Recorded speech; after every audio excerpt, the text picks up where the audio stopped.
And I began to see that they were further away from a dialogue, which I would describe like an open discussion where each party's trying to understand the other so that they can enrich their own awareness, to becoming taking a position, and if you don't agree with me, you're a jerk. And I've seen that shift to, in say the last 10 to 15 years to a point which is it's impossible to have a dialogue, because the presumption is one party has to win and the other has to lose. So Andy, chapter 9 is a fun chapter, and I'm great at this. It's called right-mongering, the need to be right. Yeah. And you can imagine in the science and engineering space, you always want to be right, you don't want to be wrong. But what's the problem with this? The problem that I've seen is something I've struggled with for since I was young.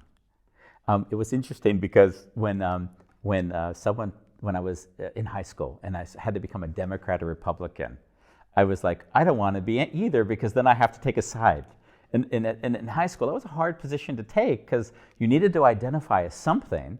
And I don't want to take a side. I want to be in dialogue. I want to talk to you. I want to not say, because I identify as this, I have to believe that. And so I never wanted that. And as in high school, I didn't understand what I was struggling with. It was more of an emotional feeling. But as I got older, I'm realizing, oh, no one really wants to understand one another. There's no desire to understand. There's a desire to win. So we go to debate school so we can learn, if I debate you and beat you, I've won. And I'm thinking, in my heart, that's not winning. That's like losing, but you don't see it because to the degree that somebody else has to lose, that stops you from connecting on a deeper level. And so, unfortunately, I've had to go back and view this, especially in the United States. I saw for years, the beauty of living out of the country and going back in is seeing moments, timestamps of people and how they begin to develop very strong belief systems. And I began to see that they were further away from a dialogue, which I would describe like an open discussion where each party's trying to understand the other so that they can enrich their own awareness, to becoming taking a position, and if you don't agree with me, you're a jerk. And I've seen that shift to, in say the last 10 to 15 years to a point which is it's impossible to have a dialogue, because the presumption is one party has to win and the other has to lose. So yeah, that would be the wrong mongering, or whatever the term that you would use. Yeah, the right mongering. Yeah. Yeah, and it's interesting when we talked earlier about the whole Facebook thing. Yeah. And I was telling you, these are people I respect. And then I'm writing this, long diatribe about why they're wrong. Yeah.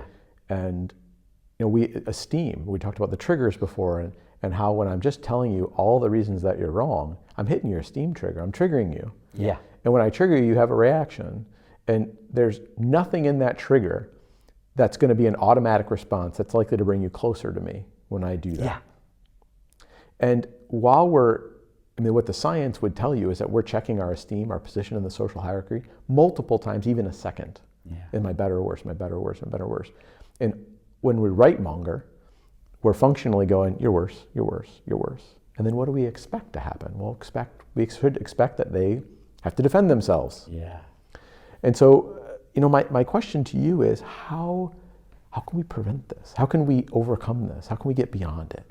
Yeah, well, as we discussed, each chapter is building on the last. So when we go back to the first chapter of connecting with yourself, first of all, you need to be able to take some deep breaths. Make peace with the idea that I don't need to win. Make peace with the idea that this person may not even want to hear me. And make peace with the fact that there needs to be no outcome to come of this talk I'm having. All that needs to be made peace with. Because if it isn't, then that'll bleed into it. That's the start. And now it gets to the interesting part. And it's funny because I solved this with a book by Karl Popper, Conjectures and Refutations. It's this thick. It's totally unappealing for anyone that just wants a quick, easy read. But I sat with it, and it was a smack in my face. And he's contrary to all scientific method. And he just said, listen, there is no truth. And I remember once telling my professor at university that I was really into Karl Popper, and he was very anti-Karl Popper. He was just, no. And the reason why it was so miraculous for me is he had one simple idea that shifted my idea of truth. And he basically said, there is no truth. You can only make a statement and then define the context where that statement is true, which means that the statement's context can always change and evolve. There's an example in the book of water boiling. So water boils at 100 degrees Celsius. And so you say, hey, that's a fact, but it's only a fact if it's at a certain elevation and if it has a certain sodium level. So you couldn't make the statement without also giving the context.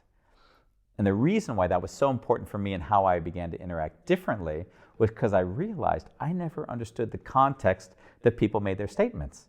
So they could say whatever they want. Andy, you're a jerk. And then I would sit with not defending it, like, wow, where's the context where I'm a jerk? Like that would be a genuine question that would jump up in a second. Like, where is the context for what they're saying true? Because it may be true in a smaller context, but then I'm staying in connection with them. I don't have to leave the relationship to prove them right or wrong. I can stay in the relationship and still ask questions. So that was really pivotal for me because it just allowed me to always stay in a creative, curious space. It was, what's the context that makes the person say that? And you can stay in questions for ages and stay in connection and learn so much. Because as soon as you think you know, right, going back to the kind of this less respect, more arrogant sort of state, you don't get to learn much from another person. And if you allow yourself to say, well, where is something I'm not understanding totally, you really get a wealth of information or understanding you'd never have. So basically what you're suggesting is approach them with curiosity rather than you're wrong, I'm right. Yes, and the curiosity in my case came from an awareness that basically there is no truth. There's just a simple statement and the context where that statement is true. And they decide where that statement is made, not I. Yeah. Great. Thank you.